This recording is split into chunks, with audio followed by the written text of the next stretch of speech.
सबसे पहले प्रभु यीशु के नाम में आप सबको फिर से इस शिक्षा में स्वागत करता हूँ।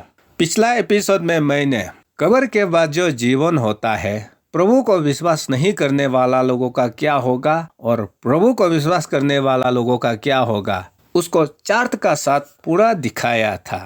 और आज मैं आप लोग को बताने वाला हूँ, वो है पैराडाइज। देखिए, पैराडाइज का मतलब है जो जगह जहाँ ऐश आराम मिलता है, खुशियाँ ही खुशियाँ, जहाँ दुख तकलीफ नहीं है, पुल, बगीचा, झरना, एकदम सुंदर खुशहाली जगह, उसको पैराडाइज कहा जाता है।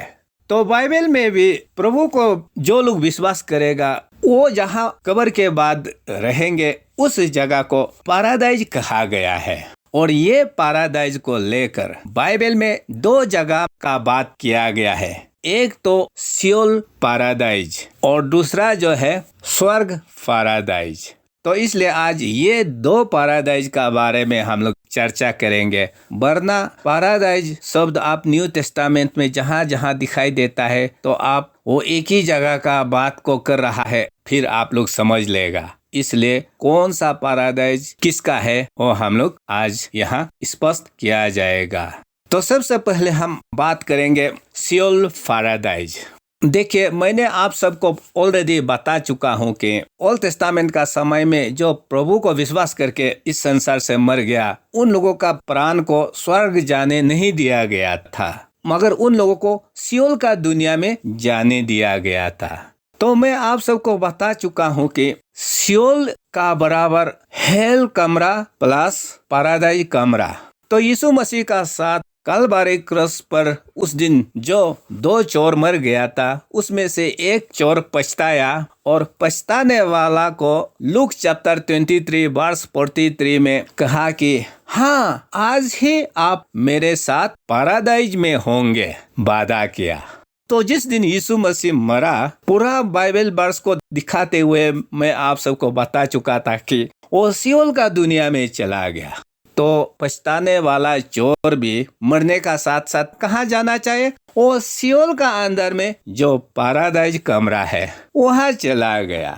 इसलिए लूक चैप्टर 23 वर्स 43 वाला जो पैराडाइज शब्द लिखा गया है, वो सियोल का अंदर में जो खुशहाली जगह है, ऐश आराम जगह है, जहाँ परमेश्वर को विश्वास करने वाला लोग जाकर रह रहा था, वो जगह को यहाँ पैराडाइज कहा गया है। हाँ, ये आप लोग याद रखना।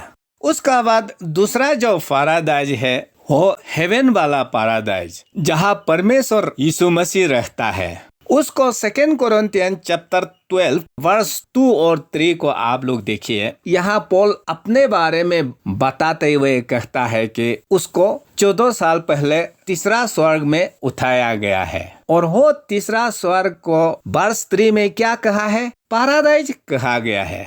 तो इसलिए 2 कोरिन्थियन चैप्टर 12 वर्स 3 में जो पैराडाइज लिखा गया है, ये तीसरा स्वर्ग में जो पैराडाइज है, उसको कहा गया है। हाँ, ये आप लोग याद रखना। उसका बाद आप रिविलेशन चैप्टर 2 वर्स 7 को भी देखिए। यहाँ भी प्रभु क्या कहता है? जो मेरा कहे अनुसार बाइबल में जैसा लिखा है वैसा जीने वालों को यहाँ क्या लिखा है? मैं जीवन देने वाला वृक्ष का फल को खाने दूंगा जो पैराडाइज ऑफ गॉड में है, यहाँ लिखा है। तो ये पैराडाइज जो है वो फिर तीसरा स्वर्ग जहाँ परमेश्वर रहता है, उस पैराडाइज का बात कर रहा है। तो इसलिए आप लोग ये बिल्कुल याद रखना कि पैराडाइज शब्द का मतलब हमेशा तीसरा स्वर्ग वाला पैराडाइज का बात कर रहा है, ऐसा मत लीजिए, या वो सियोल का अंदर में जो पैराडाइज है उसी का सिर्फ बात कर रहा है, वो ऐसा मत लेना।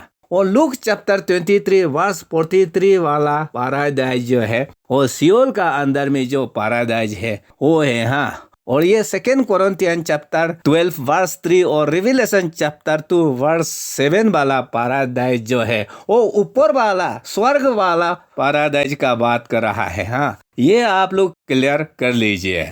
आने वाले टॉपिक में सीखेंगे, जब स्वर्ग का हेवन का बात करने से भी हेवन शब्द को 3 जगह के लिए इस्तेमाल किया गया है।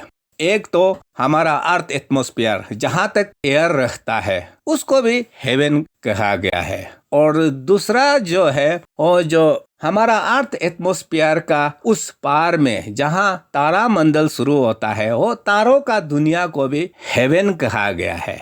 और फिर हमारा परमेश्वर जहाँ रहता है उसको भी हेवन कहा गया है। तो इसलिए हेवन शब्द को अर्थ एटमॉस्फेयर के लिए भी इस्तेमाल किया गया है, तारों का दुनिया के लिए भी इस्तेमाल किया गया है, और हमारा परमेश्वर का वो जो स्थान को भी हेवन कहा गया है। तो अब जब हेवन बाइबल में दिखाई देने से हेवन का मतलब ये नहीं कि सिर्फ प्रभु जहाँ रहता है उसको स्वर्ग बोलता है, वैसा नहीं होता। या अर्थ एटमॉस्फेयर को सिर्फ स्वर्ग बोलता है, ऐसा नहीं होता। या तारों का दुनिया को हेवन सिर्फ बोलता है, ऐसा नहीं होता। कौन सा हेवन किसके लिए वहाँ सामने में कॉन्टेक्स्ट में लिखा हुआ होता है। तो उसी प्रकार पैराडाइज शब्द को भी कौन सा पैराडाइज किस जगह का बात कर रहा है वो बाइबल में पढ़ने से ही पता चल जाता है। इसलिए पैराडाइज को लेकर एक जगह का बात कर रहा है, वैसा नहीं है। हाँ, वो आप लोग क्लियर कर लीजिए।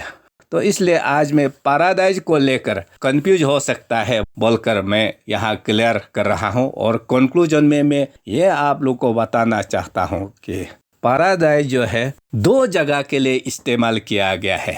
एक तो सियोल का अंदर में जो पैराडाइज सेक्शन है, और दूसरा जो है वो जो हमारा परमेश्वर प्रभु यीशु जहाँ रहता है थर्ड हेवन, उसको भी पैराडाइज कहा गया है, जिसको रिविलेशन चैप्टर 2 वर्स 7 में पैराडाइज ऑफ गॉड लिखा गया है।